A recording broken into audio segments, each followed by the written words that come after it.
Okay. So, Sergey, you should give me a sign. Should I start? Should I wait for Yeah, you? please go ahead. Please go ahead. Okay.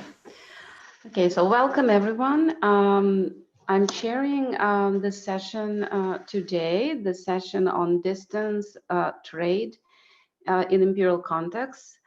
I want to remind you that you can send me or everyone request for question, and I will recognize you after the presentations are over. I would ask presenters to stay within 15 to 20 minutes time limit, and Sergey has kindly authorized me to remind you loudly when if the time is over. And we start today with our first presenter, Pavel Demchenko.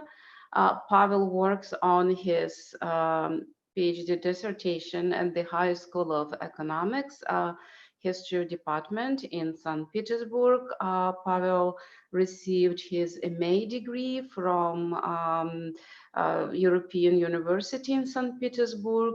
He is interested in the history of maritime commerce, military history, and history of the Baltic region.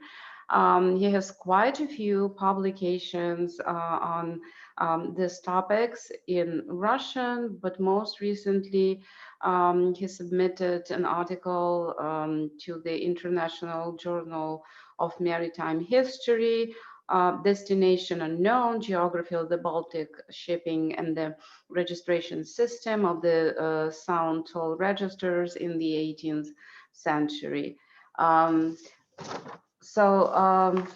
Pavel, please, the floor is yours. And please unmute yourself. Yeah. So once more, good morning or evening, even I have an evening to everyone. And do you see my presentation? Yeah. So, okay, do you see it full screen or somehow?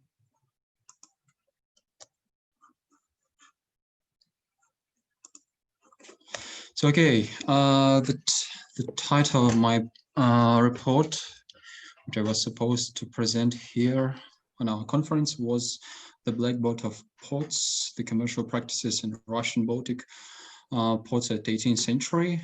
And here's the plan. First of all, I'm gonna talk about time and special frames to put you into the context, then show you like the first question that chose for me, the trade over the century, then the model of knowledge production, and three cases, case of Vyborg, Riga, and Petersburg as a ports, so the maritime commercial ports, and then the conclusion. So the time and special frames, the time is, for me, it is from 1725, from like this time of somehow establishment of Russian maritime commerce on the Baltics, pretty significant. And the ending point is completely the time in which the maritime market was completely changing, the French Revolution and Revolutionary and Napoleonic Wars. So this is like my time frames, and the special frame is Baltic Sea and Northern Seas, because for the Baltics region, mostly the commerce was shipped on Dutch, German, and British ships. So they, first of all, at my scope. And I suppose so. As for me, the ship is, first of all, the evidence of some people who were coming to some certain ports, to some certain regions, and they had some intention, some knowledge that they are allowed it to go there, and that's why I see at the observe ships not like just the vessels, but like the crew and team with people. So somehow label them as non-formal commercial community. And the first question that arose for me in my PhD thesis was that somehow maritime commerce was steadily growing up, but were there any was it because of the state? Was it because of some market regulations? Was it because because of some non-state market mechanism, or it was just overgrowth of population and production on the market and so on? So I tried to understand what was the intention and knowledge, first of all, of the Russian Empire toward their ports and maritime commerce. So this is like the very draft of model of knowledge production about the maritime commerce that I tried to make for this presentation, because it's still a draft. So first of all, we have like the usual connection between the usual relations between shipmasters and merchants, which are out of imperial eye, out of local customs eye, and which is usually labeled as smuggling or illegal trade, which is when you sell something without any taxes and payments. So at the same time, we have a lot of sources about somehow authorized trades and sales, and ships were going into the Russian ports as well as other ports, European ports and over the world. And they are in this yellow circle when they are put it into the common space, port space or coastal space environment, where all of them trying to make their affairs, make their best deal, and so on. So customs wanna make an agreement of taxes or some private concealments, and at the same time we have like the central government, the imperial collegiums, and first of all, Collegium of Commerce, and they also are trying to understand what is going on, for example, in port of St. Petersburg, and they're trying to somehow manage it. So they are requesting, so this is seems to be quite obvious thing, but in a complex picture, they are they're claiming some information, and they are restraining it within the form of some reports. So they are asking about the number of rubles, number of dollars, are they in good condition or not, and so on. But at the same time, the local customs, they have their own knowledge, which is produced within this coastal environment. And lately on the cases, I will show you what is this local knowledge and practices. So they have only this form, because most of all, till 60s, 70s, a lot of customs are still like a private enterprise. And the first necessity for them is to carry out some money, because they are not working for fair. So they are providing this, they're trying to translate this knowledge in form of these reports. And so this is how imperial knowledge is producing. So that is like the very model. So here is the port of Viborg, and I'm stressing in my presentation on, first of all, geographical cases and things and some practices. So we have like a very good haven in port of Viborg. It seems to be like a good one. And you see that there is only a little sea pass that you can follow if you wanted to sell something or buy something legally in port of Viborg. And where you do see the green cross, there was the military fortress Strongzund, nowadays Vysotsk. And for imperial authorities, it was a good idea to led customs to be near the military fortress because it would be more authorized and it seems to be more trustful. But at the same time, customs and people who were working into this custom, and it was some German-speaking local people, they wanted to put it forward into the sea because a lot of ships were unloading on the shore, so they were not going to the port of Viborg, but they were sailing to some sawmills into the little basins and so on. So there was it was completely out of imperial eye and local customs eye, and here I found some similar parallels between different ports. And first of all, so you will see it later when I will talking about the port of Riga. Their argumentation was because they had their own interest into the profits of customs. They were trying to argue that if we will reorganize customs, there will be more income, because there is at the same time at that time at 70 and at 30s, there was like a competition, at least in minds of Viborg customs, that a lot of Finnish goods are going to Friedrichshafen, not to Viborg, and that's because of Russian tolls and Russian border, as well as military and toll border. Also, they wanted to prevent this widespread smuggling, which I mentioned about the sawmills and a lot of little basins where ships were unloading, and that was completely into their own interest. But so the colleague of commerce rejected these offers, these projects. So the accommodation of imperial authorities was not very, how to say, they were not very interested into any kinds of reorganization, these customs.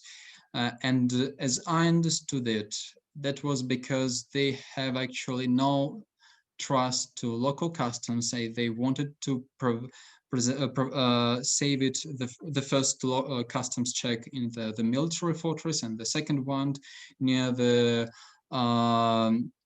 buildings of regiment in town of Viborg.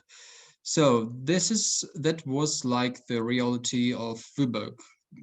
When we are talking about the port of Friedrich, it seems to be that we are talking about the some piece of shore near Viborg, but actually customs and the colleague of commerce, as well as local shipmasters and merchants, they very expanded this understanding of port or coastal space, because as for illegal smugglers, for illegal unloading, there was a lot of places, and it was also port for them. So here's port of Riga, and there was somehow similar, but in the same time completely different situation. So we have Gulf of Riga, and we have no warships on it. So we do have once more a fortress, so-called Dunamünde, and you can see it on the maps, and it is in the end of the stream of Daugava. And formerly it was the first toll check. So there was the settlement where was the toll house, and there was some formal procedures to come in up the stream to Riga. So somehow it seems to be very logical, because there was no evidences of sawmills on the shore of Gulf of Riga and so on. So I haven't at least found any significant evidences of smuggling near the town of Riga. But at the same time, there was completely another specifics because of it was very nice idea to keep the toll house near the military fortress. But when they were coming back, sailing back, they had to anchor near this Dunamunda fortress. So they somehow uploaded a lot of goods into their house of ships, and they are in a queue to pay their tolls. And in the scope of Imperial authorities, it would be an ideal situation if there would be no night, for example, because the local authorities always complained about shipmasters who were passing away, and actually it seems to be 1/3 from the overall turnship, that they were just passing away at night without any no paying taxes and tolls, and they toll officers, custom officers, they were trying to find these shipmasters, trying to find merchants who were making affairs and deals with these shipmasters, but it is obvious that there is no affairs and reports that they somehow found anybody of them. So, but at the same time, we have very perils with the port of Viborg, because there were two main ports to sail a lot of Eastern European goods. It was Königsberg and Riga, and Magistrate of Riga was frequently complaining about the restraints that were built by Empire. So first of all, one of the most strikeful evidence was that Magistrate of Riga was requesting to deny all of restraints for Jews, because there were some local trading networks that previously were passing Polish and Lithuanian grain through Port of Riga, but because of Russian restraints, there were no longer opportunity to sail these goods in Riga. So, but at the same time, there is the same number of the same volume of grain and other Lithuanian goods, and they needed to sail it somewhere.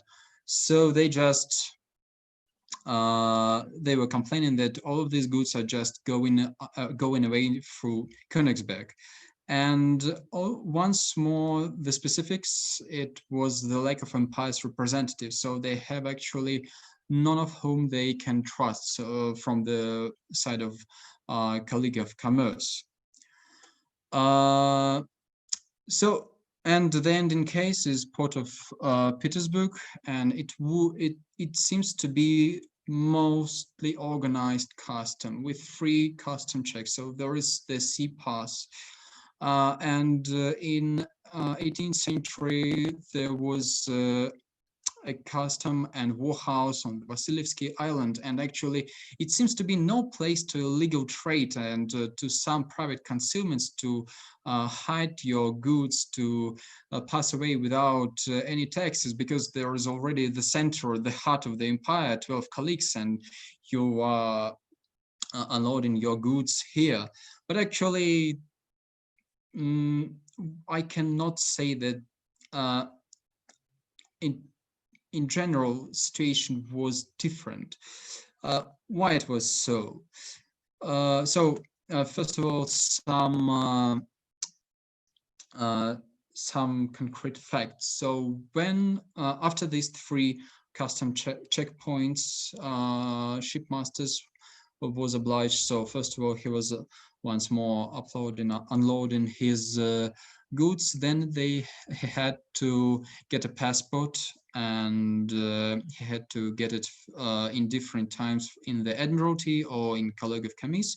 So they had to pass some of the very central imperial institutions. but at the same time, there is a lot of cases of smuggling, and it seems to the corruption. So first of all, the reason was the corruption from the imperial institution on their behalf, and also because of actually. So here is one of the examples of sea passports that were with which they were passing away, and the second reason, as I guess, was completely another understanding of the maritime port of the trading node on the side of imperial collegiums. Why it was so?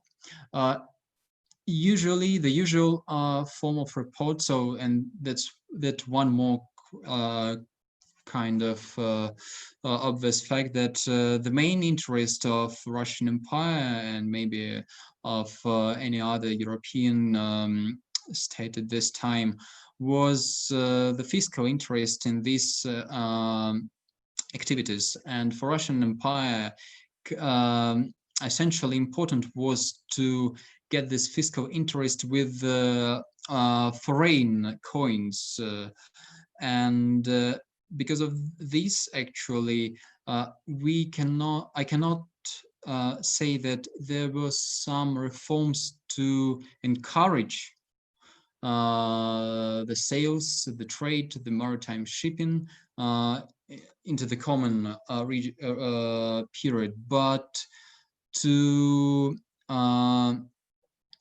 somehow strengthen the incomes from this kind of coins.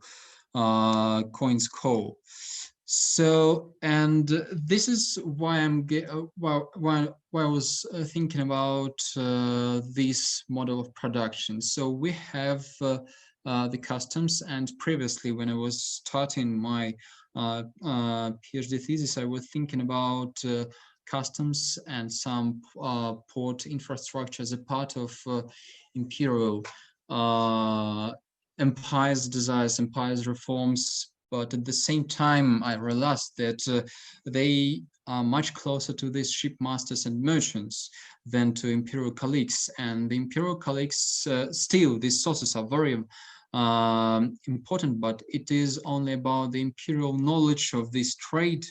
And that even in St. Petersburg, and one of the cases was described in the text, they have no idea what is going on in the port of St. Petersburg in terms of smuggling, in terms of some specific sales, and the two cases. So I'm talking about that there was no imperial knowledge of these activities except some extraordinary investigations, and there are two cases. The case of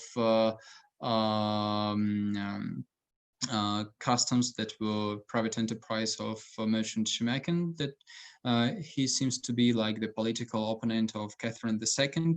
He was the client of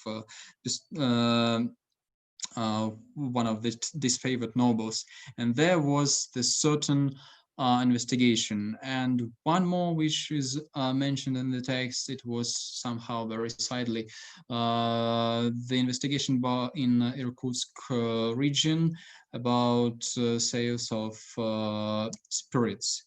So at the conclusion, there was something on the chat. So okay, yeah, I'm finishing. In the conclusion,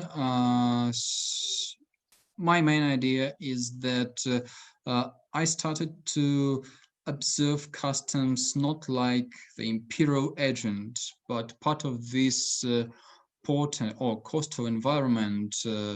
And actually, empire is eager to understand this space. And actually, in 18th century, I see these attempts to understand this space, to somehow reform and reorganize it.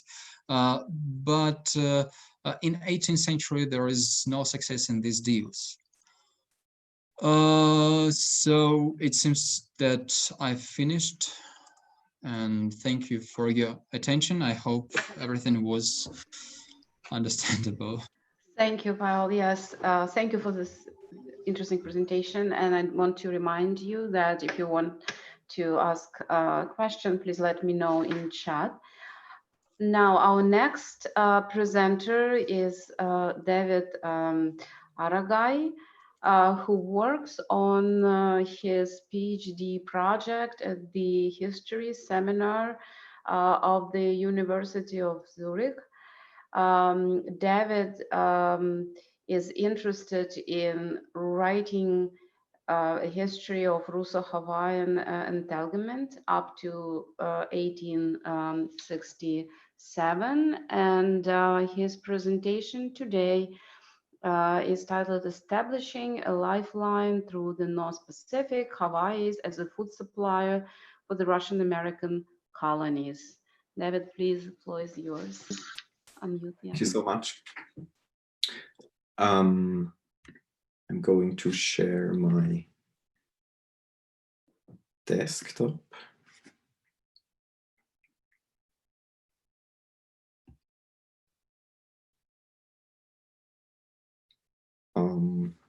Well, it seems that my security installations are too high that I can share my desktop, but that isn't a problem because I have only the quotations of the stuff which I have in my paper on my PowerPoint presentation. So if you have that on your desktop, it is not a big problem, and I will read it out aloud. Sorry for this. Sorry for my high firewall. Thank you for having me today. And I mean, it's really a pity that we couldn't meet in person in Tyumen, but this will have to do for today. So I'm talking today about Hawaii as a food supplier for the Russian-American colonies between 1804 and 1867. And in preparation of today, I had to think about what Ilya Gerasimov said yesterday about making plans and in comparison to executing them, and that everything can be found written down probably, but what really matters is what comes to pass eventually, or how big an impact is as a narrative. And this figure of thought is probably a good setting when thinking about Hawaii as a food supplier for the Russian-American colonies, because there were certainly more high-flying visions on paper than executions on the spot. But we can probably reflect on this afterwards in the discussion. Hawaii and the Russian Empire came into direct contact because on the one side, the Russian-American colonies were established in the second half of the 18th century, and Russia became a dominant force in the North Pacific. And on the other side, because the existence of Hawaii had been disclosed for a Euro-American public with James Cook's third voyage in 1778. For the Russian-American colonies, food supply was a constant problem, and so plans to install Hawaii as a supplier were brought forward since the 1800s and were carried out. My paper wants to lay out the developments, actors, and commodities of Russo-Hawaiian trade, and by doing so, it wants to check on the existing historiographical narratives on it and make a proposition to recenter it. To do so, firstly, the perspectivity of the sources is thematized, and the question of the significance of a Hawaiian perspective as compared to a Russian perspective. And of course, a Hawaiian perspective as well as a Russian perspective, that's not a single one, but we are talking about multi-layered perspectives from different persons and groups. And secondly, the paper wants to ask what voices emerge from bringing different historiographies into contact with each other, namely Hawaiian and Pacific Islander history and Russian imperial history. The first Russian round-the-world voyage visited the Hawaiian Islands in 1804. After that, Hawaii made a regular appearance in writings of the members of the Russian-American Company and of expedition members. For example, Georg Heinrich Langsdorff, a naturalist, on the first Russian round-the-world voyage wrote in 1812 and originally in German, and I quote,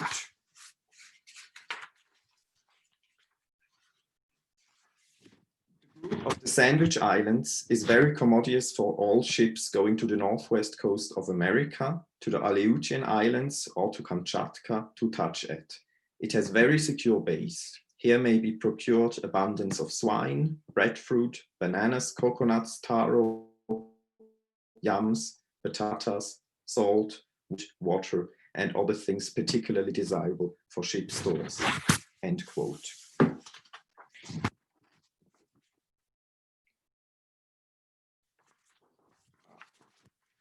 An outside perspective on the same topics comes from the Swiss merchant Isaac Iselin, who sailed around the world on an American vessel. And he wrote in 1807, that's the second quotation, and I quote, "At any rate, the Americans seem threatened to be soon deprived of the best part of the Pacific fur trade by the rapid progress of the Russians, who besides their establishments at the islands of Kodiak, have formed several settlements on the mainland and subjected different Indian tribes by force of arms. They will continue to advance to the southward till they meet with the northern missions in California and extend themselves perhaps much further than may be the wish of the Spaniards. Even if this period should yet be remote, their present situation still enables them to carry on this trade to most advantages. Their mode of living and manners best adapt themselves to it, and the resource they have to carry their skins to the northern provinces of China, where their value is far more considerable than at Canton, must be an additional encouragement. Perhaps they have even turned their eyes on the Sandwich Islands and form a settlement there that might provide them with provisions of different kinds." End quote. So, Hawaii was imagined on the one hand side as a reloading point for a coming flourishing Russian Pacific trade. Especially Iselin's statements shows a remarkable trust in the Russian-American company's capabilities to expand, and correctly sketching the economic model of the Russian-American company, which sold the hunted furs in Kiachta. And Iselin was even anticipating the establishment of Fort Ross in Alta California in 1812. On the other hand, the leaders of the Russian-American company on the spot in nowadays Alaska thought about solving their supply problems via Hawaii. So we have the picture and the try to solve the problem on the spot. And this supply problem, including regular hunger crises, existed because Russian America never was intended to be settler colonized, but only to be an extractive colony for fur hunting. Therefore, no farmers from Siberia or other parts of the empire were settled there, and those who were on the spot were mainly put to hunt. And the harsh northern climate added its part. The Russian-American colonies were provisioned in the 1800s via Okhotsk on the Siberian Pacific coast, or the aforementioned round-the-world voyages directly from the Imperial Center. Trade with US vessels played a role as well.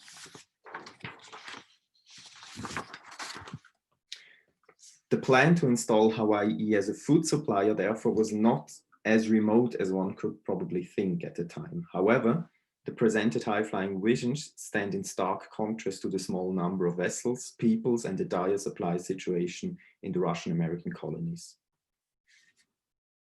So far, we have seen a narrative foremost reflecting a Russian or Western point of view.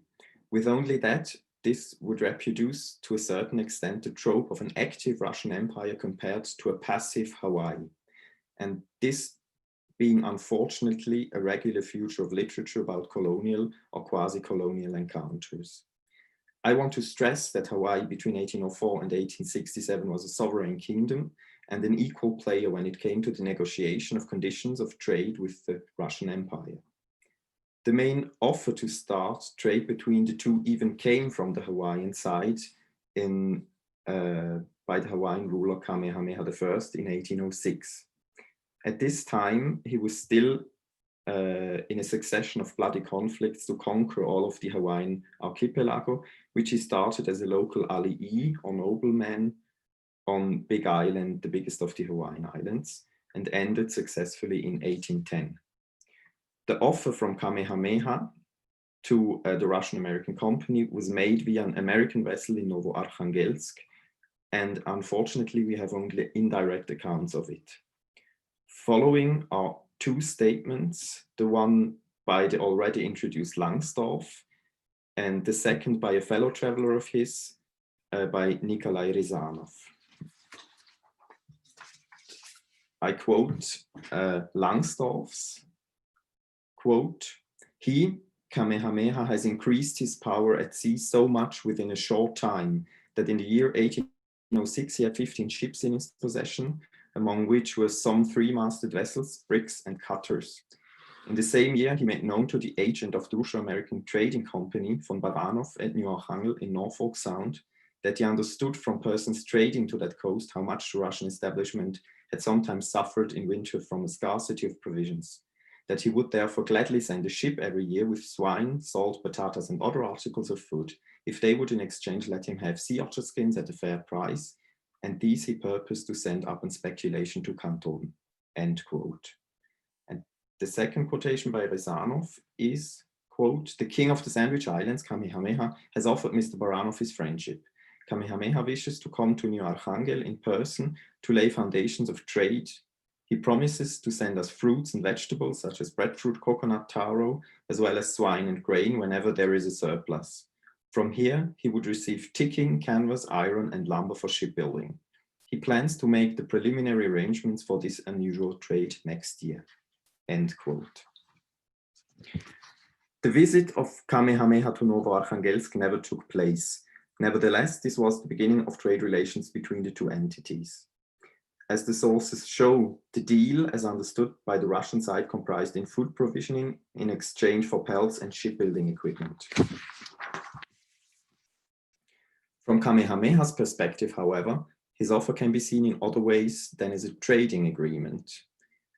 His offer was probably driven by his desire to gain mana, which can be translated as prestige, in his relationship with other alii, mana being the main currency of social life in Hawaii at the time. Or he probably was mainly interested in a knowledge transfer of shipbuilding and not only in the equipment. These intentions probably led Kamehameha to not fulfill his promise in sending 1,000 barrels of the Hawaiian staple food taro, because he did not fulfill that afterwards. They talked about it, but the sources are really not conclusive on this point. A regular ship route between nowadays Alaska and Hawaii was introduced nevertheless. Due to Kamehameha's deep interest in the Russian Americas and the Russian-American companies lacking capabilities of procuring vessels, the exchange was executed less frequently and on a smaller scale than originally agreed upon. Many historians read this provisioning route as a one-sided colonial endeavor from the Russian side, and this also being to reading the Russian sources. For example, Ludwig von Hagemeister, the commander of the vessel Neva, who took the route to Hawaii in 1808, wrote about acquiring land on the islands for the Russian Empire, quote, "by use of force if necessary," end quote. I would argue, by bearing in mind that the purpose of the Russian-American company never was per se for settling, but for extraction, that the role of trade and food supply should be more accentuated than the one of settler colonization. To include a Hawaiian perspective on Russo-Hawaiian trade and exchange is not only necessary to take into consideration the Hawaiian perspective when consulting Russian and Euro-American sources, but obviously to have a look at Hawaiian sources as well. Writing in Hawaiian was introduced in the 1830s by Christian missionaries from the US and soon widely adapted by the intellectual and societal elite of the islands. A rich oral tradition completes the picture of Hawaiian mo'olelo, which I translated here as historiography for the epoch which is of interest here. References to Russo-Hawaiian exchange, however, are scarce in these works of 19th century Hawaiian scholars, as are the relationships with foreigners in general. This is probably surprising, as we are used to narratives where in colonial or quasi-colonial environments, the deeds of the Euro-American protagonists are focused on. Following is a section by Samuel Kamakau, who published a wide-ranging history of the islands in Hawaiian in newspapers between 1842 and 1876. I quote, In November of the same year, 1815, of the return of the chiefs from Kau, a Russian warship came to Oahu and made trouble there by trying to take over the island. Kamehameha sent his war commander, Kalaimoku, the chief councillors, Kahekili Aumoku, Ulumaheihe Hoapili, Haihanaihe, Halekaluhi Kaikio Ewa, and Paulika Oleoku, together with the chiefs and fighting men who had joined the king and others besides, with orders, if the Russians were peaceably inclined, to supply them with vegetables and pork. When Kalaimoku found that everything was peaceful, he determined to erect a fort for the protection of the city and harbor of Honolulu, and a proclamation was issued calling people from all over the island to come to Honolulu and build a fort. The district chief of Waialua, Kaikili Aumoku, was so busy collecting sandalwood, but his district alone failed to respond to the call. End quote. Kamakau's extract leads us directly into the so-called Schaeffer affair, around which most publications on Russo-Hawaiian contact are centered. In 1815, the company ship Bering, which took the run between Alaska and Hawaii, was stranded off the island of Kauai. The German physician and member of the Russian-American company, Georg Anton Schaeffer, led a mission to salvage the cargo of the vessel the same year. Without backing from the Russian-American company or the Imperial Center, Schaeffer negotiated a treaty in the name of the Tsar with the ruler of Kauai, whose name was Kaumoali'i. The treaty settled that Kauai was to become a part of the Russian Empire, as was a big part of the rest of the islands, once they were conquered by Kaumoali'i, with the help of the Russian Navy, of course.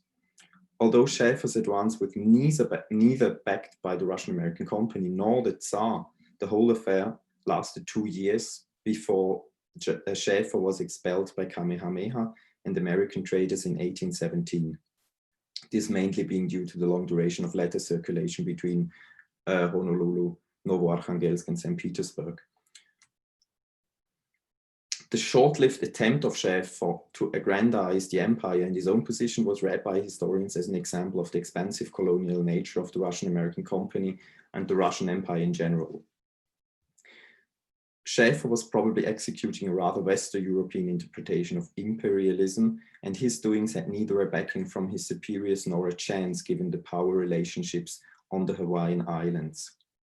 This should lead us to reflect about Russo-Hawaiian exchange without centering it around the Schaeffer affair. The extract of Kamakau is a further reminder to do so. It centers on Kamehameha's response to a Russian warship in the port of Honolulu, which happened while Schaeffer was on the islands. An exact recital of the allies' names is important for Kamakau, thereby stressing the importance of the internal power structures, whereas the Russian presence was not interpreted as a big threat.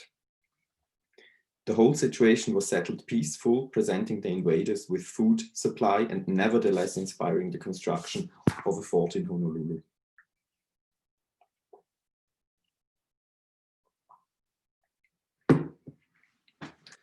Ship movements indicate that Schaeffer's leaving did not have an indirect impact on the trade between the Aragai and Hawaii. This is surprising given the importance that historiography attributes to Schaeffer's presence in the islands and the general silence on Russo-Hawaiian contact after 1817 in the literature. In the 1820s, however, several ships of the Russian-American company were dispatched to the Hawaiian Islands, and even 2 Hawaiian vessels anchored and traded in Novoarkhangelsk. The ships under Hawaiian flag in the 1810s often had American commanders and officers, as did the vessels of the Aragai in this period. The shipping consisted mostly of taro, salt, pelts, and sandalwood. The former 2 were supply goods for the Russian-American colonies, the latter 2 luxury items finally intended for the Chinese market.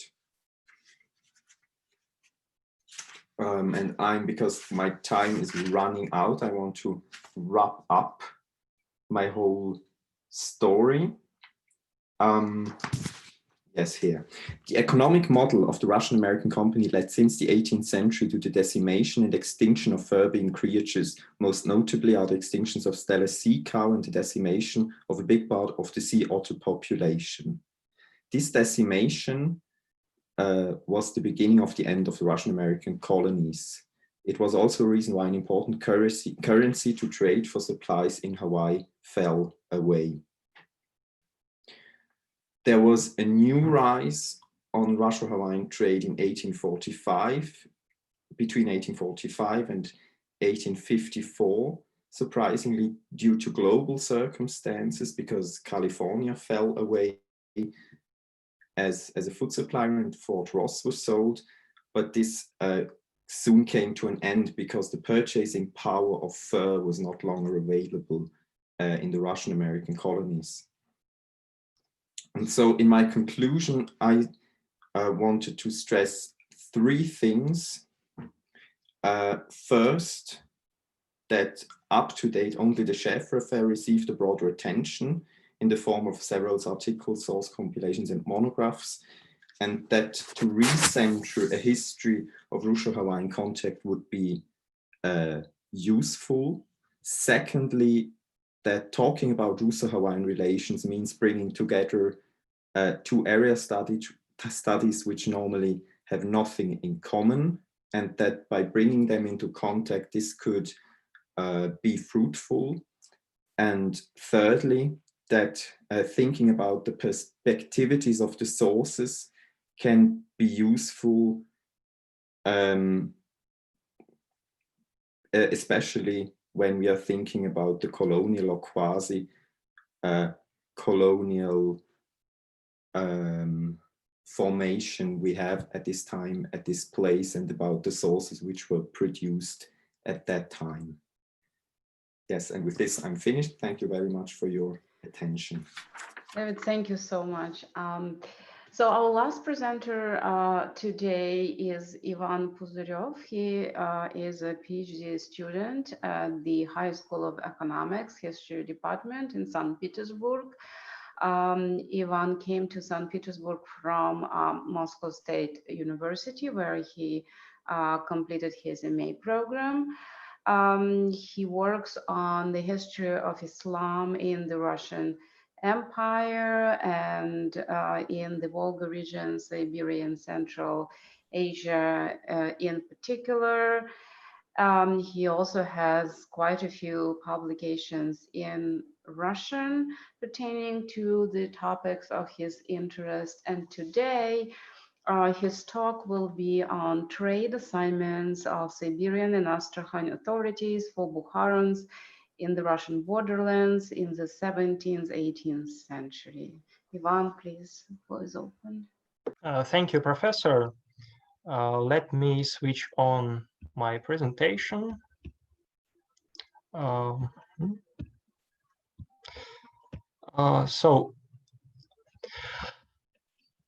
First of all, I would like to thank the organizers for the opportunity to make a presentation. I also remember the last year's summer school at the Tyumen University, thanks to the Imperio team for interesting events. So let me introduce my project. The subject matter of my report is trade assignment of Siberian and Astrakhan authorities for Bukharans in the Russian borderlands. This research is a draft related to the subject of my PhD thesis. The focus of my research is a special group of Muslims, which is known as Bukharans, who inhabited the borderlands of Russia from the Volga in the west to the Irtysh River in the east. The term Bukharans doesn't relate to ethnicity or exclusively to the residents of the city of Bukhara. It was a common name for people originated from Central Asia.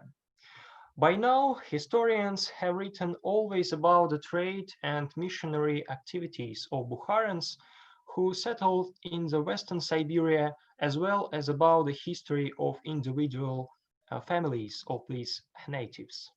However, there is a still range of possible trajectories of research on this topic. In the contemporary research, the problem of the contribution of the Muslim periphery to the imperial construction and the role of the local elites as imperial intermediaries in the early imperial period of the Russian history remains insufficiently studied. The purpose of this paper is not to consider the list of the gods traded by the Bukharans. This has already been done sufficiently by historians. The main question, research question that I put is, what can we learn from the studying of the trade assignments given by the Russian authorities to Bukharans on the Russian borderlands in the 17th and 18th centuries for understanding the role of intermediaries in the empires? My argument is that the Bukharans are an exemplary case for studying mediation practices in the Russian context.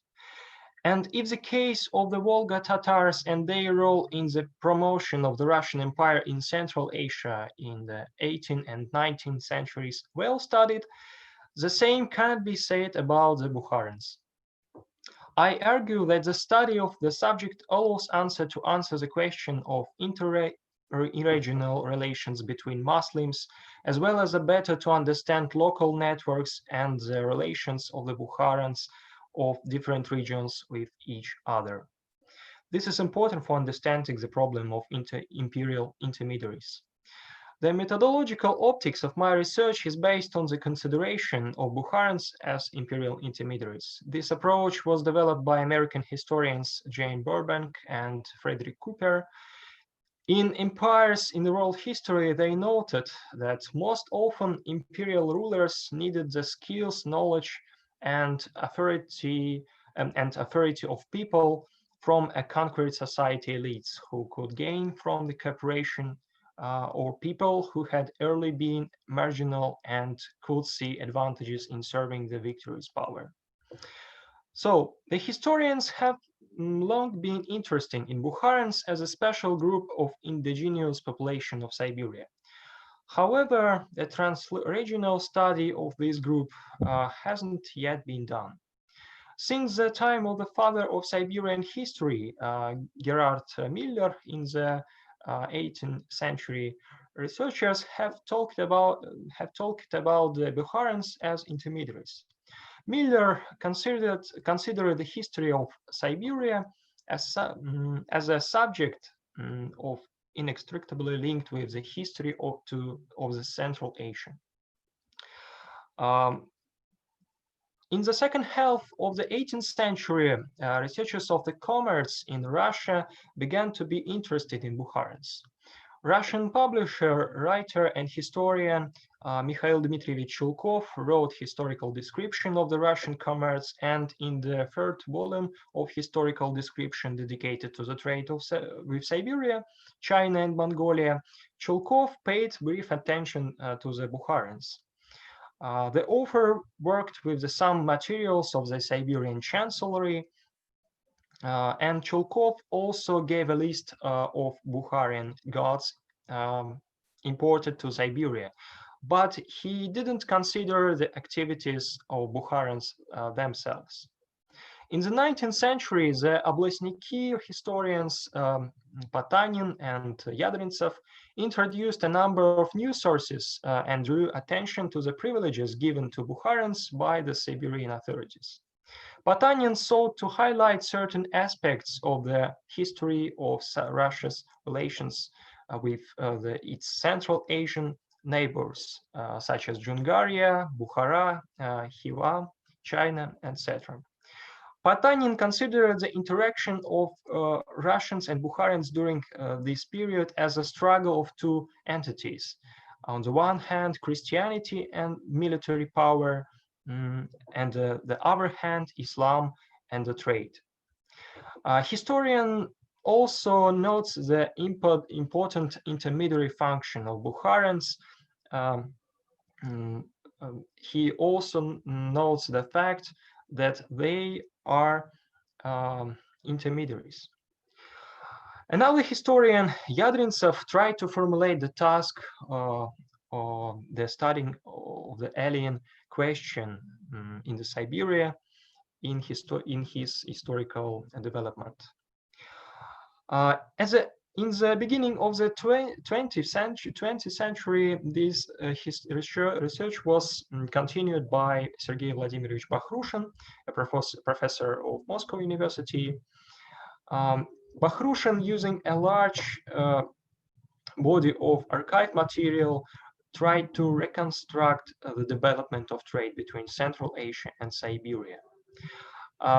Central Asian historians contributed to the study of Bukharans during the Soviet period. For example, Tashkent historian Hamid Ziyaev, in particular, worthy of note.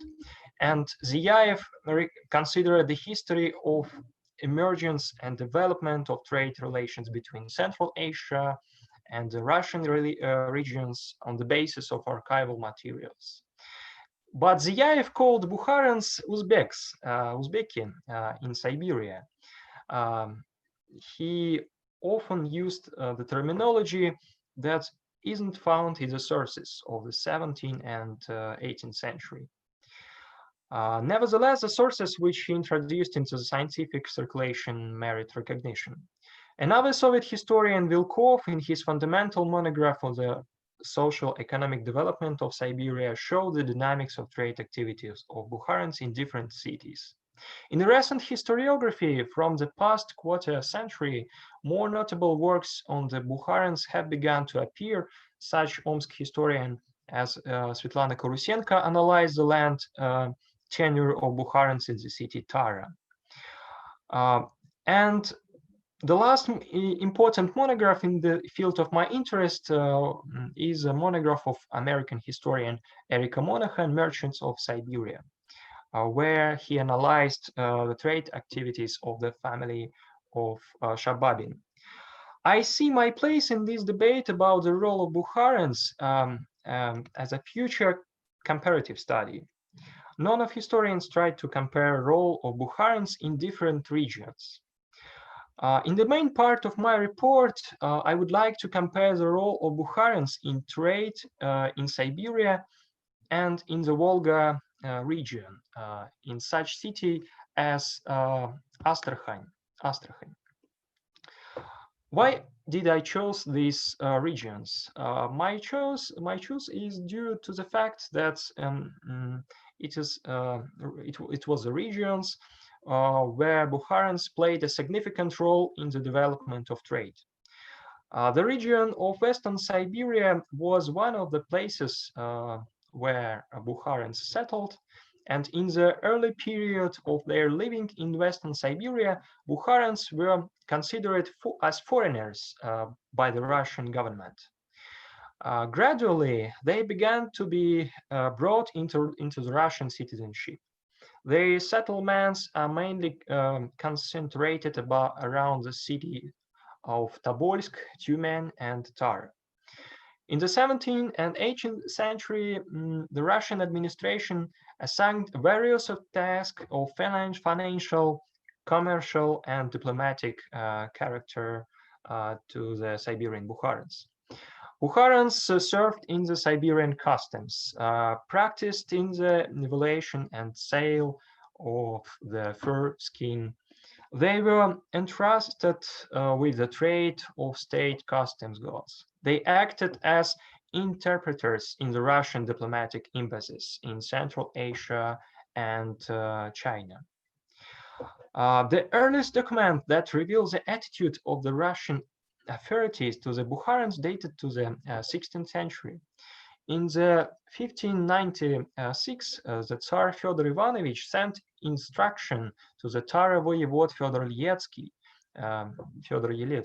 where he indicated, as this later shall come to you, those Bukharans, Nagai, Teziki, trade people, will start to come to you in Tara with the gods from Nagai with horses or with other gods, and you should order to trade duty-free for Bukharans and Nagai trade people with our Russian people and your Tatars in Tara. As a result, the trade of Bukharans in Siberia was duty-free for some time.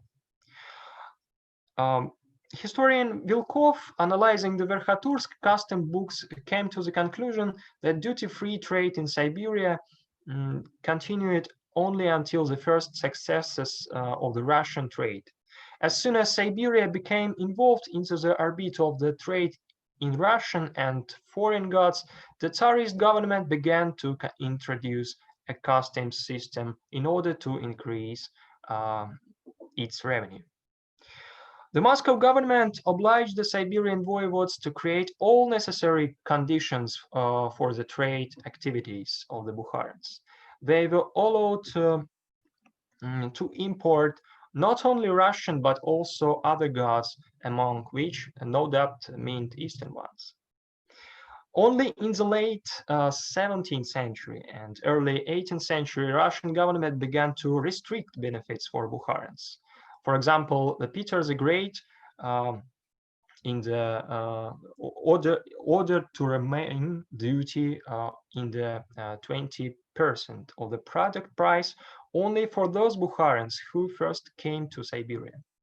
Thus, I conclude that taxes in the Siberia in the 17th century served as a tool for regulation of migration of Central Asians to Siberia. So, there is one interesting and one important Muslim families that made up the elite of Turkic population of Western Siberia. It is interesting case of the clan Kulmametiev. Due to support of Tobolsk voivodes and Siberian governments, this family gained great power over the Muslim population of Tobolsk and Tyumen district. Study of this clan can shed light on the number of issues of Siberian history, and the role of the Kulmametievs was very important because they were Tatarsky Golovy.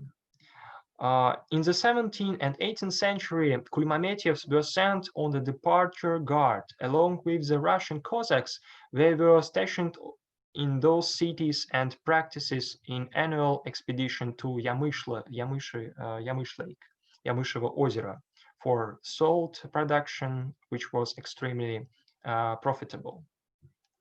So, thus, the Bukharans played a very significant role in the development of trade in Siberia. Another region of the settlement of Bukharans who moved into the Russia was the Lower Volga region and its center, Astrakhan. So, as well as Kazan and Siberia, Astrakhan was a center of former Tatar state, and this state was marked in the sources as Yurt and often marked in Russian historiography of Astrakhanskoe Khanstvo. As a historian Sezranov noted, Bukharans were a significant portion of the Turkic population in Astrakhan.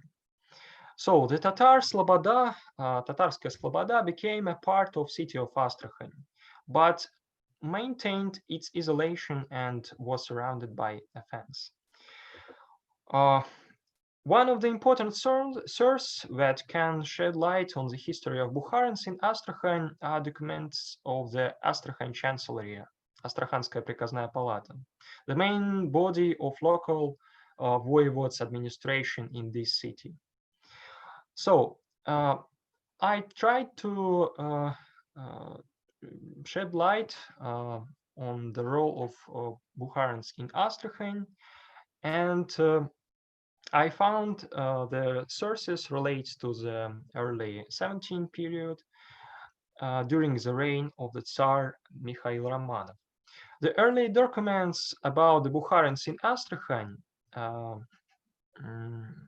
for example, Pamять given by the voivode to the Astrakhan serviceman Ivan Suslov and Astrakhan customs chief Rudolf Bulgakov open very interesting fact that the Bukharans in the sources it was a common name for Central Asia, but the word Bukharans in the original source crossed out in this document and replaced by Khiva, Ugrange, Bukhara, and Baltic people. Along these terms, the term Teziki for describing Central Asians is more common in Astrakhan materials than in Siberian ones. The ratio of these names hasn't yet been fully investigated, and this work has not yet been done. But Astrakhan case is very interesting. So this case illustrates that the sphere of activity of the Bukharans was limited.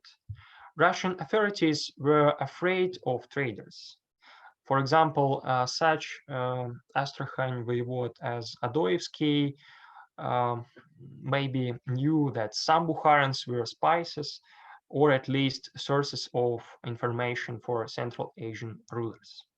Let me jump to the conclusion. Both in the Western Siberia and the Volga region, the Bukharans were important trade intermediaries for the Russian authorities in their relations with the people of Central Asia. The privileges given by the Russian authorities to the Bukharans in the end of 16th century gradually began to decrease by the end of 17th century in the Petrine epoch. The trade assignments were closely related to the diplomatic ones. In contrast to the Siberia, Astrakhan Bukharans were in much more diverse ethnic milieu. So the roles of Bukharans in the Volga region and Siberia were different. The Siberian ones were more integrated into the indirect system for managing the native population. If we accept the point of view that the Kulmametiev family were Bukharans, then in Tobolsk they became Tatar leaders, while the Astrakhan had leaders originated from the local Tatars or Nagais. Trade operations of both Siberian and Astrakhan Bukharans were strongly encouraged by the Russian authorities. But in case of Astrakhan, the regime of trade privileges extended not only to them, but also to Persians, Indians, and the analysis of the intermediary function of the Bukharans leads to the conclusion that the status and the scope of the trade privileges of one of the Muslim group population in the Russian Empire depended on the degree of their integration into the imperial institution of indirect rule. So thank you for attention. Thank you, Ivan. And now I invite today's discussant, Sergey Glebov, whom I'm not going to introduce because he's with us like almost every day for the last week, to, share your observations with us. Thank you. I think these three papers are really wonderful and interesting. They also illustrate, it seems to me, a very kind of old point of new imperial history, however paradoxical it sounds, an old point of new imperial history, that history of empire is also a model of global history. In some ways, we are here dealing with the ports on the Baltic Sea, with Central Asian trading diaspora or group, and with Hawaii. And we are still somehow within the domain, the historiographic domain of one imperial polity. And so it sort of invites one to think about how these global processes of encounter and exchange can be modeled by one particular imperial formation. Looking at the papers, specifically, let me start with Pavel's paper. The paper focuses on the ways in which the imperial ports on the Baltics were a hidden space. In many instances, prior to the integration of the customs regime in the European part of the empire in Catherine the Great's reign, the imperial authorities seem to have known very little about the specific situation in those ports. And Pavel talks about these three ports, Vyborg, Riga, and St. Petersburg. After reading this paper, I'd like to know more about some basic facts. Prior to Catherine's intervention, were Viborg and Riga ports operating based on the inherited laws of Sweden? What were the main items of trade in Riga and Viborg? We learned from Professor Loskutov's presentation that these ports were a destination for timber, one of the main export commodities in the Russian Empire. Was there anything else of importance that came into the ports in bulk? And in that connection, of course, the story of the Jewish presence in the port of Riga is very interesting. I'm also curious about what languages did the port administrators operate in. Presumably, Viborg would use Swedish, Riga German, and St. Petersburg would probably use German as well. But I wonder if these assumptions hold true. And finally, I'm curious about the framing of the project. Now, I'm sort of familiar with the idea of coastal zone that you, Pavel, utilize in your project, which it seems to me is a kind of a rendition of the idea of the borderland. But if we take that notion seriously, I would still be interested to learn more about the actors involved. In your presentation, we see at least the following actors: the magistrates of Riga and St. Petersburg, customs officials, admiralty officers, and colleges, ministries in St. Petersburg. Are there any other important groups? What about the interests of, say, the Baltic or the Swedish nobility of Finland, for example? Or the Polish nobility, which one would presume would be a group interested in the export of grain. So how does the idea of the coastal zone account for this different actors? I would also, I'm kind of reading this paper, Pavel, I'm sort of struck. You're talking about the period that's supposed to be a period of epistemological revolution in Russia, right? The arrival of European rational language in what's supposed to be, prior to the Petrine Revolution, a kind of an unreflected ad hoc reality. And so do you see any particular conflict between this demand for rationalization of the border zone on behalf of the imperial authorities, who are trying to make these ports legible and understandable, and maybe the inherited practices on the ground? I'm looking for some kind of a conflict, right, on the ground that can begin to reveal to us the dynamics of that history. Now moving to David's paper, which brings to light the history of the commercial relations between the Russian-American colonies and Hawaii, or the Sandwich Islands as they were known to the Russians at the time. David points out that this history is overshadowed by the somewhat comical affair of Schäfer, a German physician who not only attempted to bring the Hawaii Island under the Tsar's mighty hand, but even managed to build a fort and renamed a local river Don. Schäfer's affair ended in disgrace, and he fled the islands on an American vessel to succeed in establishing a German colony modestly called Schäfertal in Brazil. David argues that this focus on the Schäfer affair is a result of the colonialist lens, and it sort of dismisses the Hawaiian perspective, as well as produces a skewed picture of the Russian-Hawaiian encounter.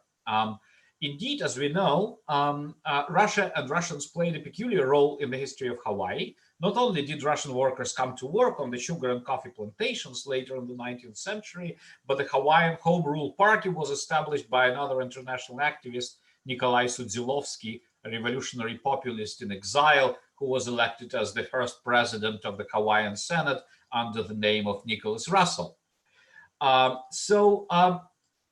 Going back to the paper, I would like to ask a few questions. First, I think it is important to estimate the relative weight of the actual trade conducted by the Russian Alaskan colonies with Hawaii, simply to get a sense of how important the islands were, in fact, as a source of food for the colonies. That would determine the way in which the argument is constructed. Is this a story of representation, or is this the story that is really about the kind of a circulation of goods and ideas?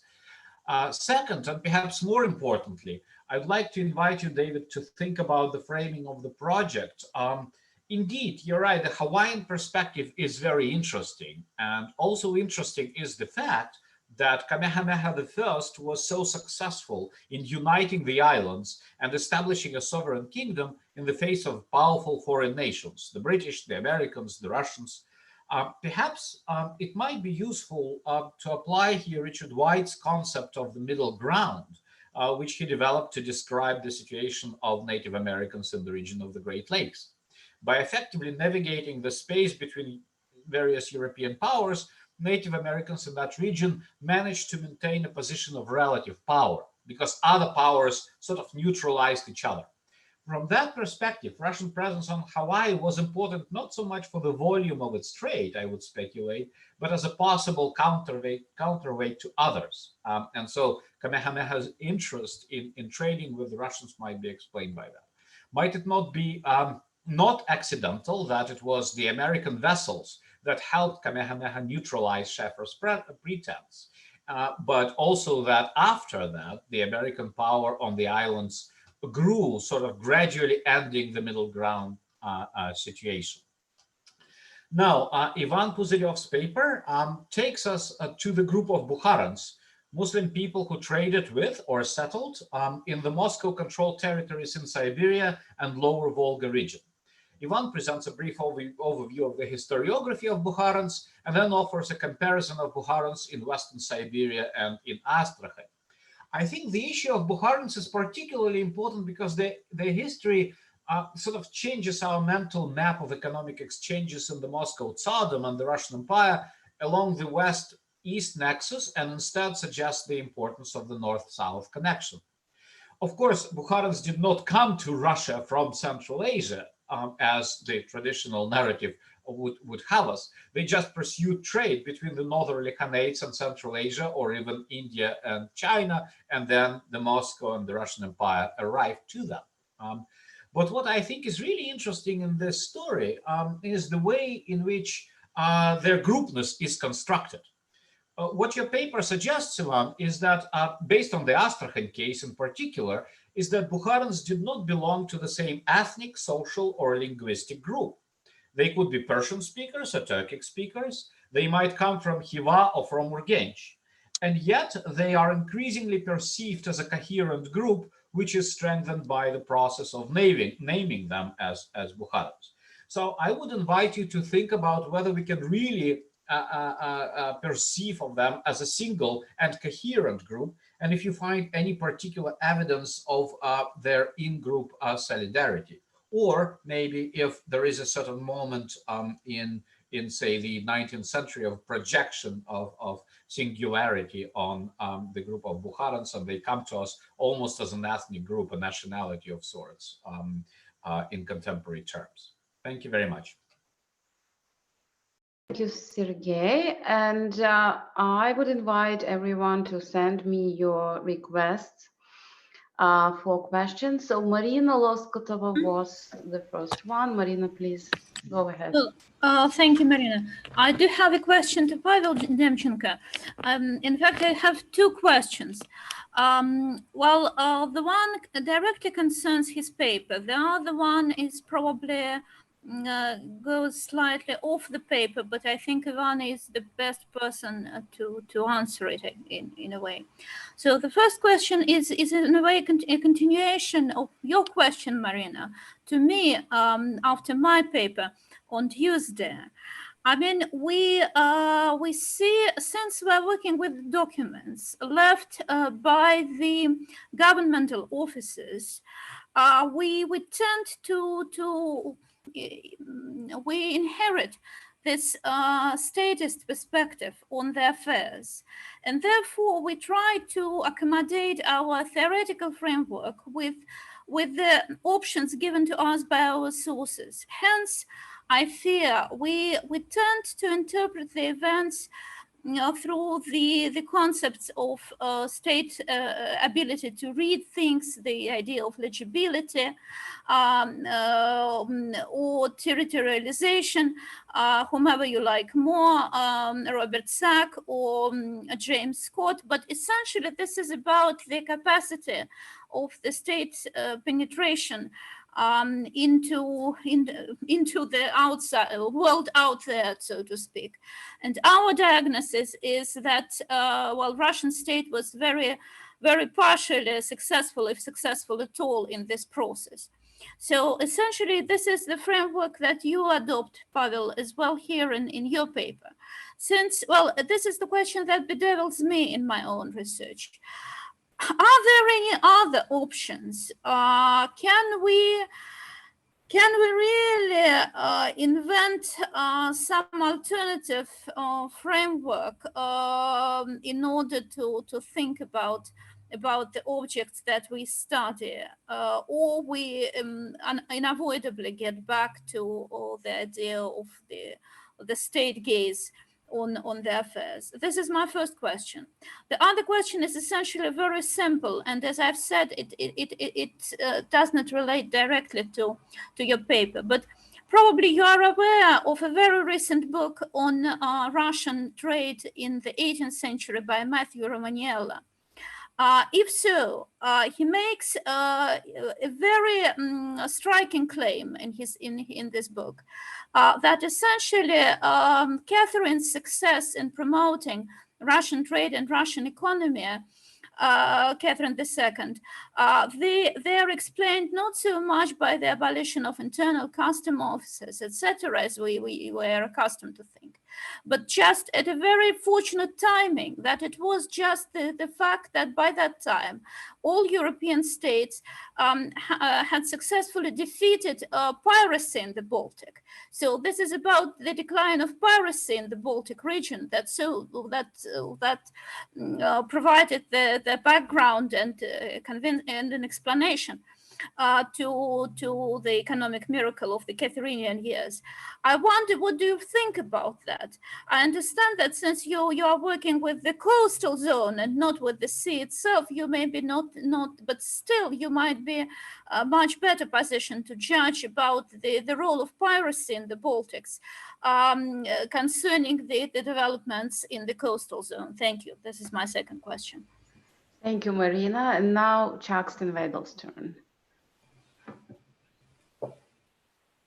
Chuck, you should unmute yourself. Unmute yourself, please. Sorry. Thank all the panelists for their presentations. My question is for Ivan. However, I thought the paper was very interesting. I've always been very interested in the idea of the intermediary, and your paper, I think, reverses at least, you know, a common sense. I mean, I worked on the sort of Volga-Urals region, so for me it was always sort of about intermediaries going out toward Central Asia, where your paper, I think, you know, has a lot of promise as sort of reversing that to see how, you know, see a sort of Central Asian Bukharan perspective. I thought that Sergey's question was very interesting, and I think mine sort of builds on that. And that is, to what extent do you see the Bukharans interacting with the Muslims of the Volga-Urals region, the Tatars? And I guess what I mean is, to what extent do you see a sense of sort of interconnectedness among groups, influences of one group on the other? For instance, one familiar kind of story reading sources from the Volga-Urals region is the Muslims of Kazan or Ufa who go to study in Bukhara and come back. To what extent do you see these kind of cultural connections, even family connections, built between Bukharans and those who are earlier become subjects of the Tsar? That is, I guess, to look more broadly at the connections of the role of Bukharans as intermediaries, but also their connections with other intermediary groups that are sort of closer to the center of the Russian Empire. So thank you. Thank you, Chuck. And now Chayin, please ask your question. Thank you, Marina. So I wanted to thank all three presenters for their paper. All fascinating. And I have questions for all three of you. So the first one is to David. I wanted to know, I wonder if you could say more about the structure of the Russian-American company. It is a private company. It's a joint stock company of a different kind, I believe, than East India Company, for instance. So in what way does this private company work almost like a state, like a quasi-state? In what way does it behave as a quasi-equivalent of a state on in this part of the world? And in what way does it behave in a way that a state wouldn't behave? So that's my question for David. And my question for David is about the Bukharan merchants, is about the structure of their credit network. What is the source of their capital? What makes them such good people for trading? And what kind of credit and loan arrangements do they have within their community? And also, what is the distance and destination of their travels? How far do they go? Where do they go? And related to that is, how do they protect themselves from hazards? Is there some kind of mutual aid mechanism in this community? Because this is a community that persisted as a trading community. There has to be some kind of structure that allow them to do that. So I wondered how, if you could answer that. And my question for Pavel, I guess it has a lot to do with this term that keeps turning up in your paper, the production of knowledge. And I noticed that you're using this term in many different, in several different ways. And so for instance, you talk about the production of knowledge in relation to imperial knowledge of the collegium, and local knowledge of the customs officials and the shipmasters. So it seems there seems to be different kinds of meaning there. Imperial expectations, intentions, and agenda, perhaps, and local practices. So that's one thing. Then you use the term production of knowledge in this very interesting sentence that the empire is interested in limiting or restraining the production of knowledge near the empire's representatives.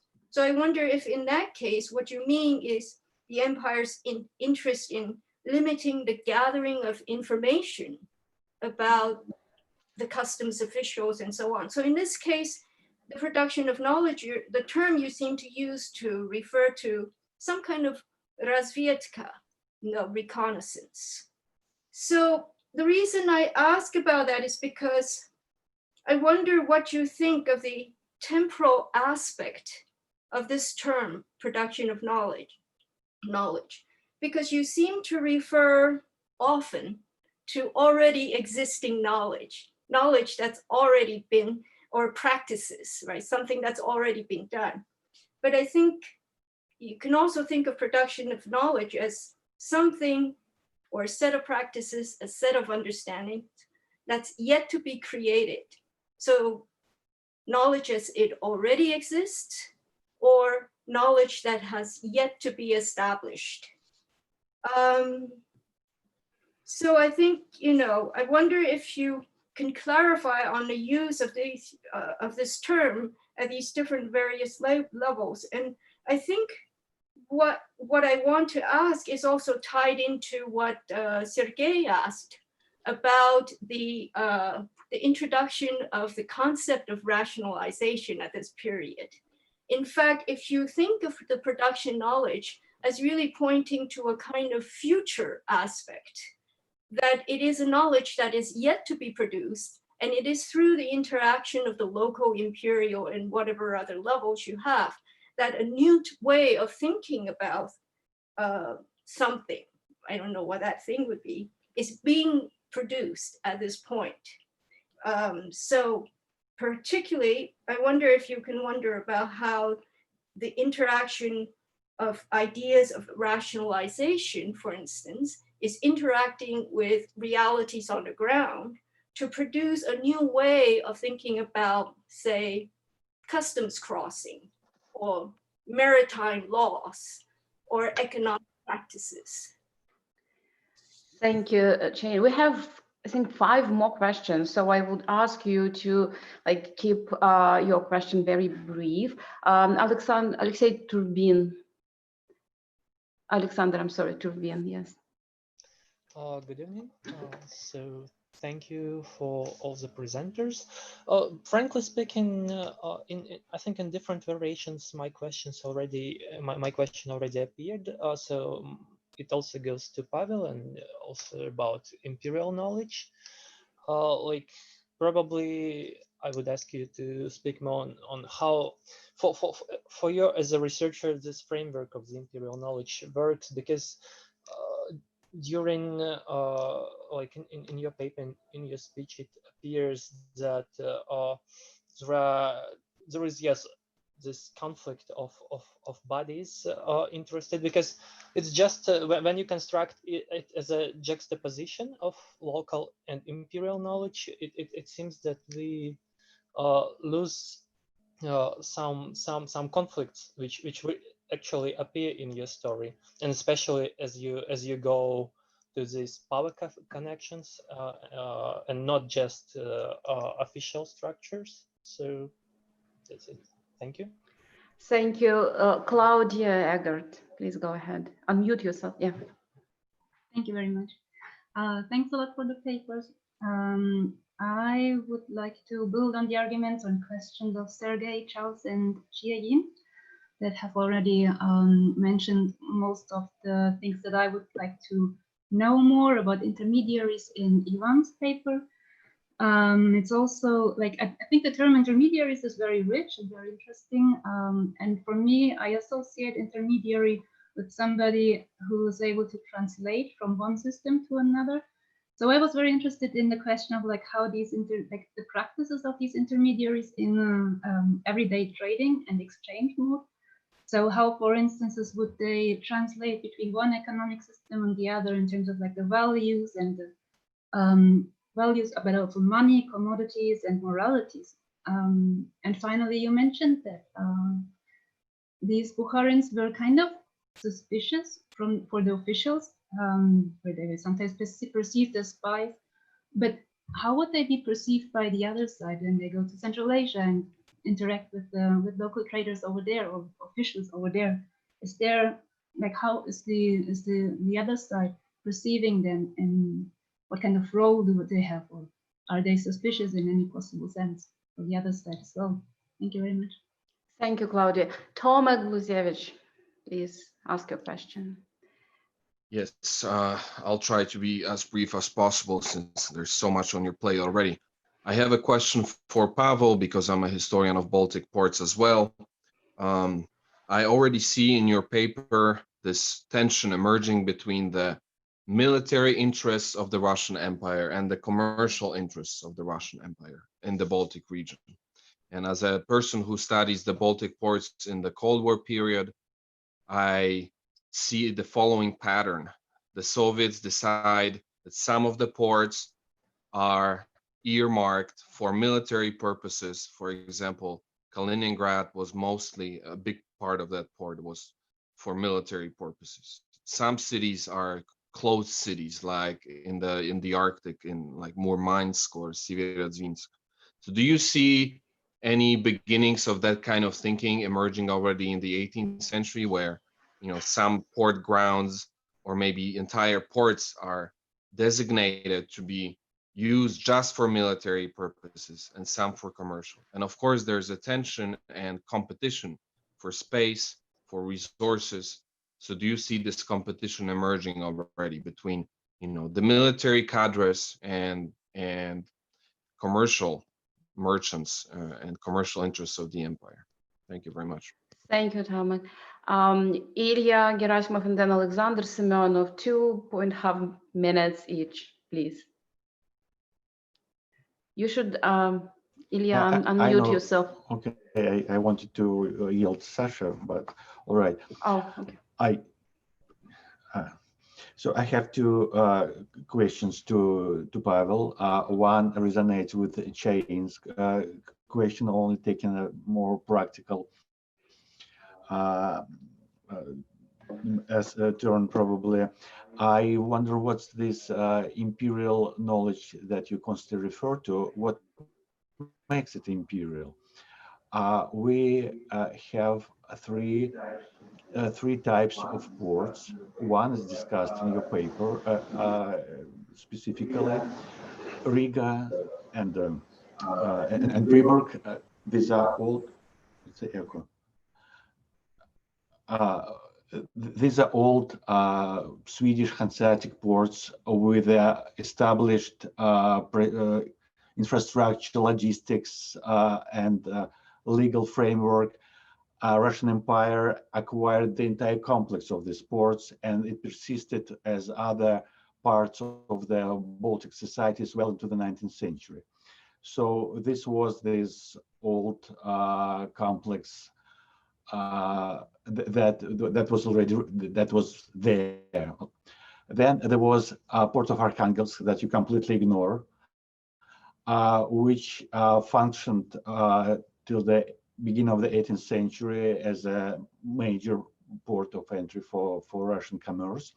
It took Peter the Great 20 years to ruin this port by rerouting all the trade to the Baltics, but still in 1715, less than 20 ships came to St. Petersburg and like 260 to Arkhangelsk. So this was some arguably domestic system of knowledge production and operationalization in Arkhangelsk, maybe borrowed from some European examples, I don't know, but this is clearly something different from the system which existed in Riga and Viborg.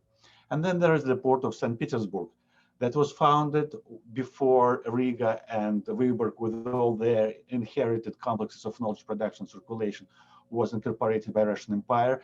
Arguably, I would suggest that it was based organization of the port based on the Arkhangelsk experience to some degree.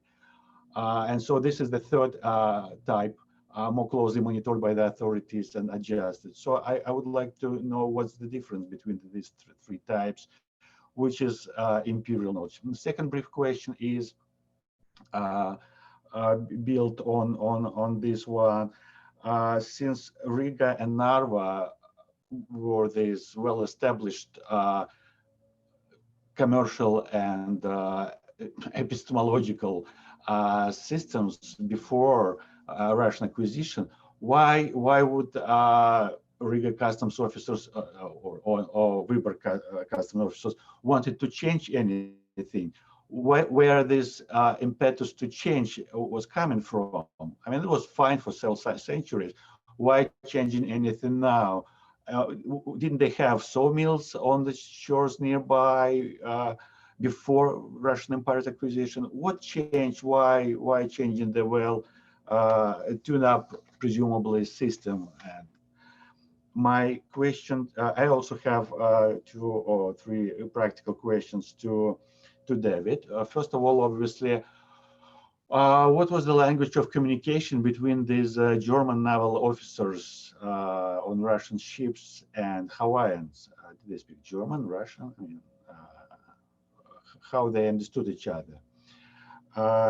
Second, it seems that the claim that Russian-American colonies were this commercial viable project and not political and colonialist, this claim that contradicts, I presume, Ilya Vinkovetsky's point, is central to your argument. And well, it's a legit argument, but I would like you to substantiate it somehow. It's an economic conference, so if you have any general idea of trade balance, of how it was profitable to run this, I mean, there was no pelts and in Siberia, or not enough pelts, so they will have to circumnavigate to Alaska and somehow look for food to sustain the operations there in the radius of 3,000 miles.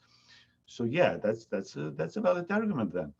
And then the related question is from Sitka to Honolulu. There is the distance of 2,400 miles, 2,500 miles. It's in the open ocean. and you have to find. It's dangerous, but also you have to find islands there, right? To Fort Ross, it's half the distance, and it's along the coast, safer and reasonable.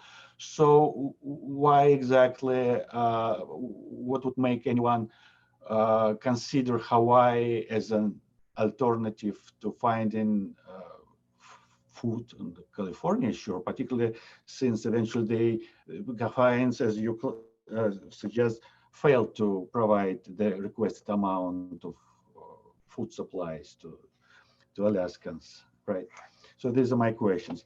And to Ivan, I have yes, I have a suggestion. This is again, it's thank you. The advantage of economic history perspective is that it shows something that political history, social history cannot show us. And this several papers already demonstrated that the new political authorities were coming to the regions where already existed integrated society with economic interests, and they divided by political borders, but still for decades, if not centuries, this commonality of interest persisted even when divided by borders. So I would, and Etienne Forestier-Pirat published this very important article on how Transcaucasia, northern Iran, and Russian possessions acted as a complex well into the early 30s, despite all the attempts by Russian and Soviet authorities to divide this economic and social unity.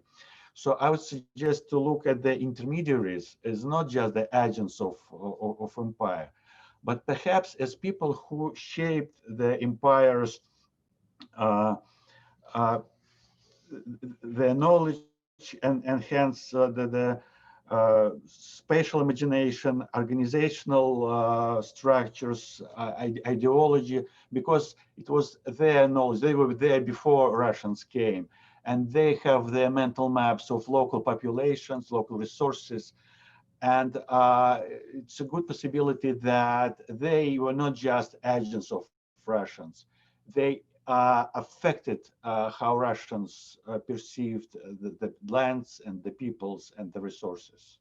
Thank you. Thank you, Sasha. Your question will be the last one.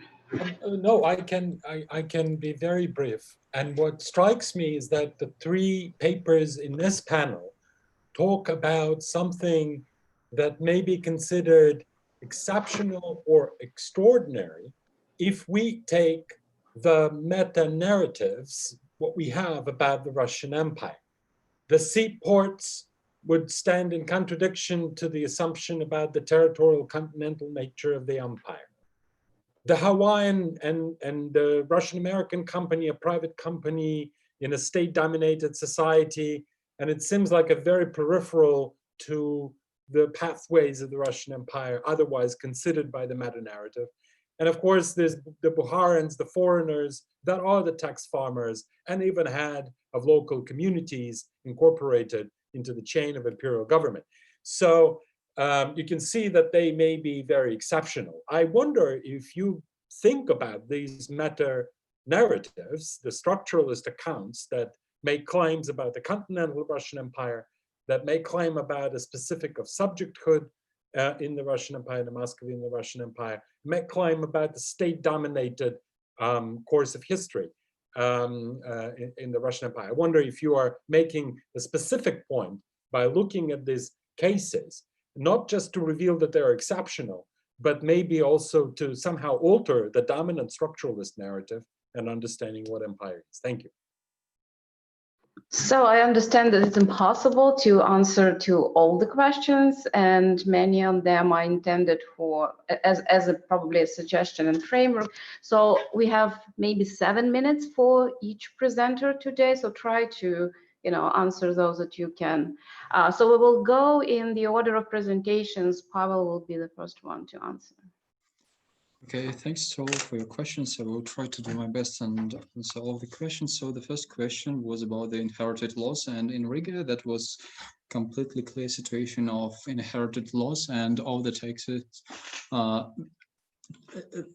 typical local taxes were inherited from the Swedish rule, but at the same time, they somehow had after including them, because you mentioned that I was talking about the time of Catherine the Great, but I was talking about the time from 1725 and after 60s and actually in 80s. Austrian provinces, they were included into one common custom border, and this inherited Swedish taxes, they were disbanded, and usual Russian tariffs were working. Not at all, but still. So main commodities export from Riga was grain, timber, and partly some semi-manufactured peasant goods, but mostly it was grain. So Riga and Königsberg were mostly the major ports for exporting grain. Frame as coastal as borderland, I actually do not agree with you that the coastal approach is about the borderlands, because as for me, so first of all, I was trying why I tried to understand how the knowledge was producing, because first of all, I was thinking about the customs as well as the ports as a gate. So that is a border, but actually it seems not to be a border, but like the buffer zone with their own environment. And in this case, that's not the, I cannot claim to say it like that was a frontier in terrestrial understanding, but at the same time, I do not want to make this strict distinction between the sea and terrestrial part in the port zone. So it is still, for me, a question from part of analytical.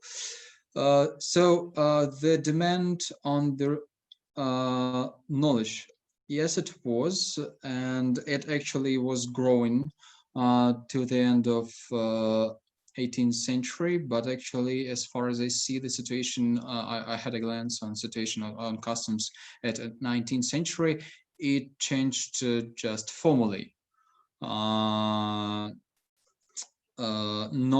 in effect. And so, as I understood, if I understood your question correctly. So to the questions of Marina Viktorovna, so from the documents, can we change somehow our glance? I think so. We have several approaches to understand, not in a state oriented approach, these phenomena. So the first one is networks, and the second one, I guess it would be so what I was trying to do, the flows of information, but there is somehow some absence of sources. And what sources we do have, for example, in Moscow, they mostly are state produced. And for example, so one of the most striking cases, so there is, for example, was a merchant Shemekin who had a custom leasing, and there was the investigation produced by Senate, and there was the line of defense. And for example, merchant Shemekin was talking that he ought to take lower taxes in order to improve the turnover of ships in ports. But at the same time, the whole investigation was produced by the state, and we can see only what the state wanted to show to us, for example. So all the questions, all the debates were somehow rated by the state. So about the piracy and rise of sales of goods. Actually, I haven't read this book, but contrary to other books, for example, for previous Dutch historiography or Danish historiography, the Baltic trade was since 16th century. So from that kind of revolution that Brenner described, there was a very major trade routes, and the Eastern European resources, as well as grain, as timber, they were, first of all, grain, they were in high value. About the production of knowledge, so I would like to combine it. What is the imperial knowledge and production of knowledge? So the imperial knowledge, that would be my fault, that because of our thinking that it would be too vast to write the knowledge produced by or imagined by commercial colleagues. So I somehow united all of the colleagues, but at the same time, it is a truth that every colleague had their own imagination of their things, their own knowledge, their own representatives, and they have a lot of quarrels between themselves. But at the same time, when I'm talking about production of knowledge, and that is how I'm putting actors together. That's also to the question of what actors were in coastal zone. I'm not making these analytical alliances between actors. I do not make the alliance like they are very friendly to each other. They have some good deals and so on. Not, they're haunting each other, but at the same time, the proximity and frequency of their links and relations make their closer to each other. So, for example, the Rigas in Petersburg or Viborg customs, they are much closer to, in terms of operation, organization, they're much closer to merchants or shipmasters or somehow smuggling and local geography. Pavel, I'm very sorry, we're running out of time. So yeah, we definitely should continue this in a different format. Here was too much questions. Yeah, I know. So David, now it's your turn, and please be mindful of time. Yeah, I try to be brief. Thank you very much for your comments and questions. I sensed an overall skepticism on the quantity and importance, if you want to put it like that, on Hawaiian-Russo exchange. And if you look at it quantitatively on a longer period, you're absolutely right. The thing is that the food supply of the Russian-American colonies, especially in the 1800s, 1810s, and 1820s, sometimes was so precarious that single ships could make a big difference for a whole season. And so under this viewpoint, it can be seen different and as more important. And as a second point is that by seeking channels, supply channels, there were not an awful lot of supply channels which could be approached. And so Hawaii is only like one of 4 or 5 supply channels which have been tried out. This for the quantity.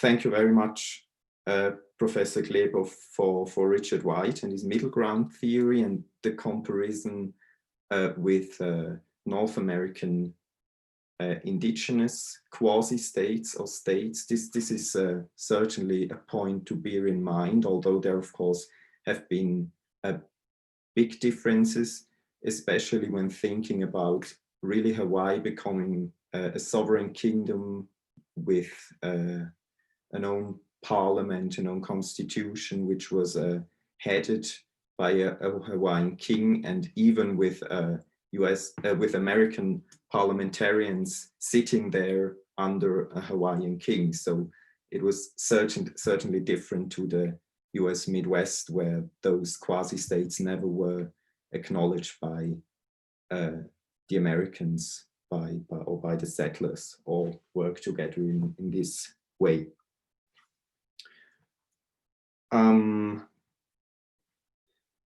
Now it is always difficult to read your own handwriting sometimes. Note the question about the general structure of the Russian-American colony and the Russian-American company.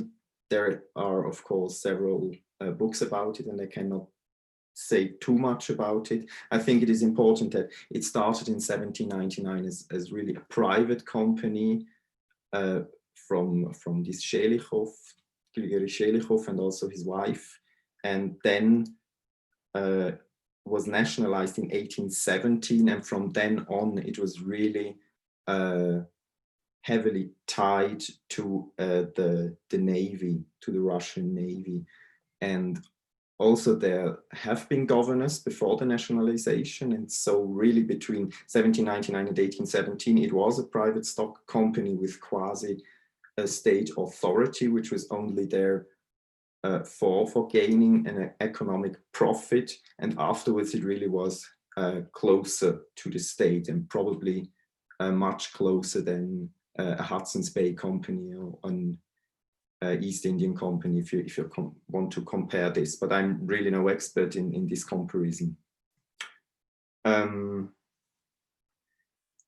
the language question: what languages have those people spoken? For the I mean, German really was like the scientific language at the college in St. Petersburg, and so on these around the world voyages, German was surely important. But when coming to Hawaii, the intermediaries and translators were of great importance, and there was the Kamehameha had translators, and those people were beachcombers mostly. They came from the US or Britain, and they lived on the islands, and they had like a rudimental knowledge of Hawaiian and a rudimental knowledge of English, and so it was really a bric-a-brac. You have to imagine how those people communicated, and I'm sure that misunderstandings were regular. Because time is running up, probably the last point, if I can or want to alter the whole narrative of the Russian Empire with what am I doing? No. This really, we saw, and this some of the questions also targeted in this direction. Is this a very peripheral and an exceptional story? And it certainly is so. But nevertheless, this has not to mean that with telling it, that we can take a look at how the Russian Americas colonies functioned when they had a trans-imperial or transnational exchange with other powers in their vicinity. Thank you. Thank you, David. Ivan, now it's your turn. Let me answer on the questions. To the question of Professor Sergey Glebov, thank you for your comments and questions. So I haven't any sources about Bukharan solidarity. It's very difficult question, but I will try to find these documents. And this is very big problem for me to find any documents written, which was written by Bukharans themselves, because many of the documents which I study were written in the Russian language, and this is very important fact. To the question of the Charles, to what extent Bukharans have interactions with other intermediary groups. So this question is very interesting because Bukharans have networks, and I know such family as Shikhovs and Ilyaminovs, not only Kulmametyevs. But this is very difficult to find any sources which can shed light on the interactions between Siberian Bukharans and Astrakhan and Orenburg and Volga region Bukharans, because many of the documents were produced by Russian authorities. So to the question of the chain, what type of arrangements Bukharans have? So I tried to answer on this question in my report. So there are a lot of arrangements which were produced not only by official, but also from these Bukharan families. These Bukharans go not only to Central Asia, they go to the Central Russian regions. They go to the Moscow region and other regions. So, as Erika Monahan argued, Bukharans had both state arrangements and private expeditions, and this is a very important fact. So, to the question of the Claudia, have a Bukharan trade assignments made by Central Asian rulers, as I understand your question. So, this question is extremely difficult to answer because the sources are poorly preserved from other side, from the Central Asia, because we have documents from the 17th, 18th century in the Russian archives, but this is very difficult to find the documents of this period from Central Asian archives. Thank you. Thank you. And from my own conference experience, I know that collecting questions, receiving questions and comments is much more useful than being able to immediately answer them. So I'm glad that we had so many wonderful, not just great presentations, but also very useful questions and comments. And we will reconvene tomorrow. So thank you, everyone, for today's panel. Thank you. Thank you. Very much. Thank you very much. Thank you. Thanks to all. Till tomorrow. Alina, would you mind switching off the meeting? Of course. Thank you. Goodbye. Goodbye.